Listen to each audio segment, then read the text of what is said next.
is Kim, and I used to live in this house directly behind me. We had a lot of creepy things that happened. First of all, the doors upstairs were always opening and closing on their own.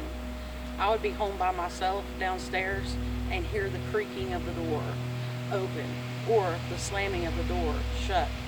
Our children, who were pretty young at the time that we lived there, wouldn't even use the upstairs bathroom alone. They would make each other go in with each other because they were so scared.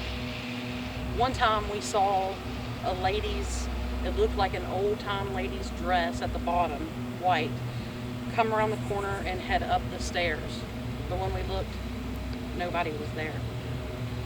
The most dreadful thing that happened in this house is that my son, who was 14 at the time, woke up to see a black image standing in the doorway. He said then he got this overwhelming sense of dread, and he started smelling what he could only describe as rotten, burning flesh. It's that same night that we heard the pounding on the front door. We all looked and no one was at the front door. We looked out back and no one was at the back door. My stepdaughter took pictures that night just of the house, and big orbs showed up in various places of the house.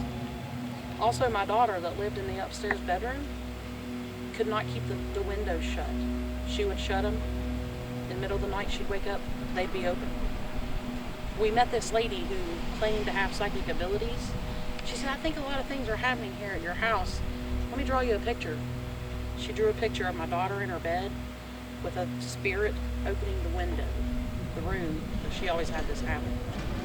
Our little dogs, we have little chihuahuas, they would go to the kitchen of the house and stand and stare. The hair on the back of their back would stand up and they would bark and growl like something was there. Yet we couldn't find anything. One time the porch was being remodeled. The landlord was having the porch remodeled and a bone was found in the dirt. Can't swear that was a femur. Sure looked like a femur to me. Called one of the local police officers. He come and looked at it. He said, yeah, maybe it's just of an animal. I guess we'll never know. We didn't want to keep that bone around, so we ditched it. We put it in the trash.